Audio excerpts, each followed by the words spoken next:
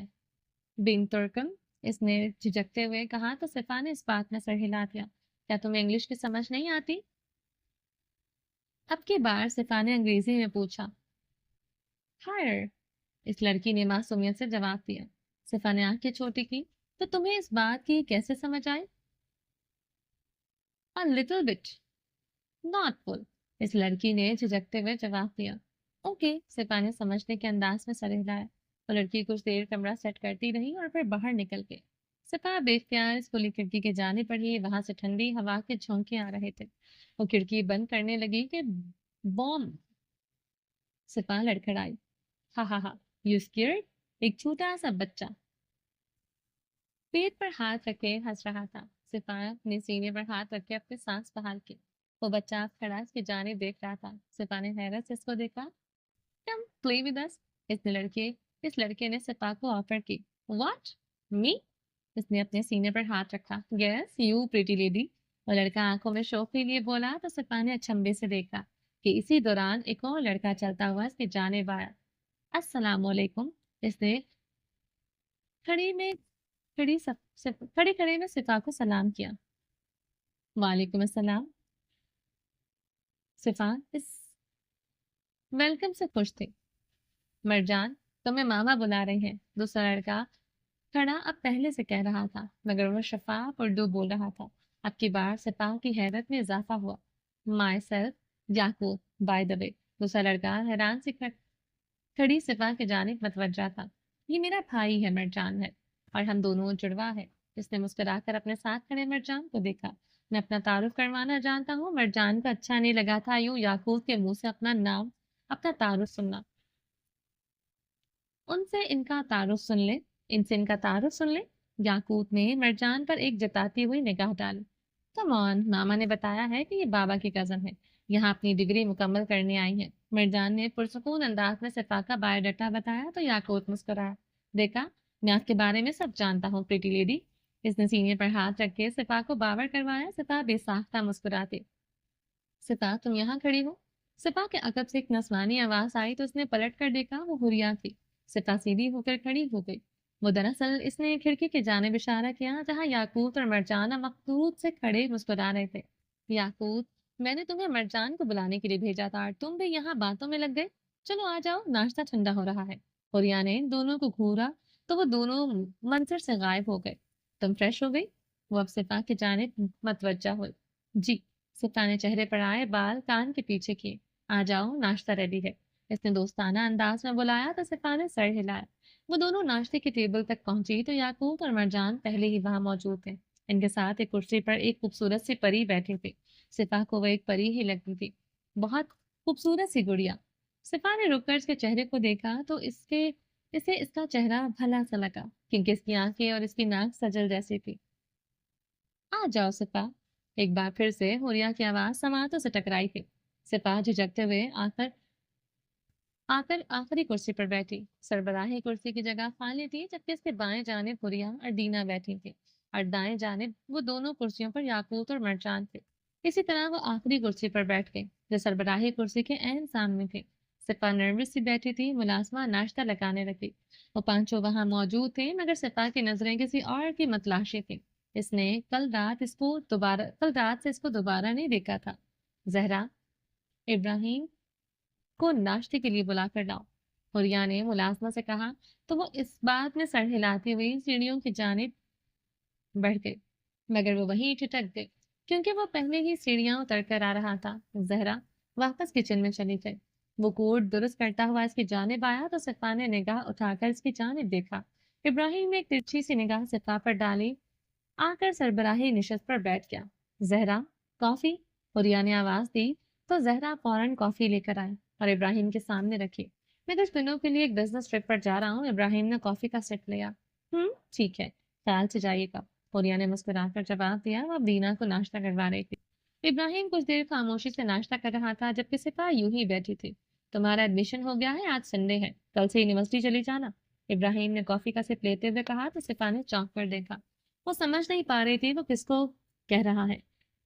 ہاں صفا، آج تم آرام کرو، کل سے یونیورسٹی شروع ہو جائے گی تمہاری۔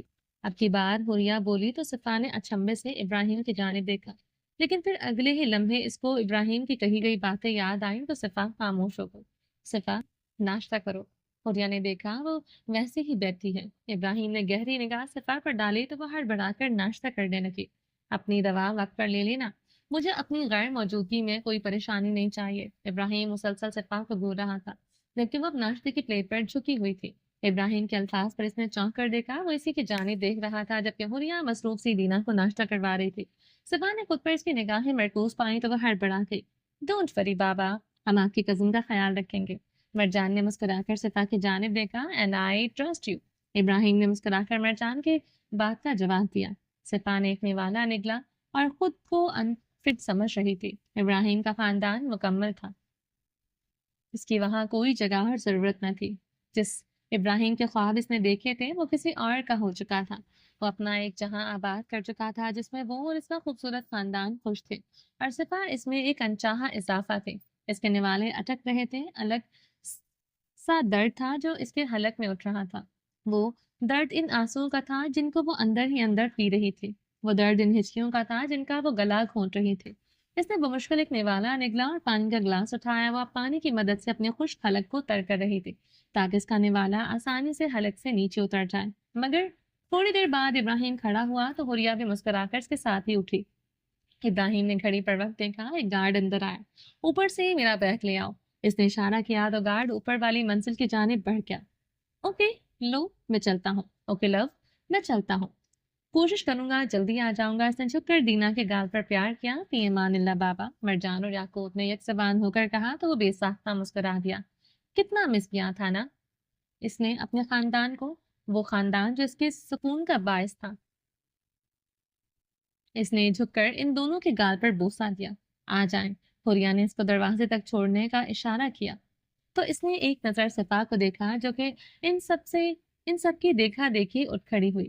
گارڈ بھی اس کا سامان لے کے جا چکا تھا۔ آ جاؤ، ابراہیم نے اپنا کوٹ درست کیا اور دروازے کی جانب بڑھا جبکہ مرجان اور یعقوب دوبارہ اپنی اپنی نشستوں پر بیٹھ چکے تھے۔ دینا بھی وہیں بیٹھی رہی۔ ڈائننگ ہال سے مین ڈور نظر آتا تھا۔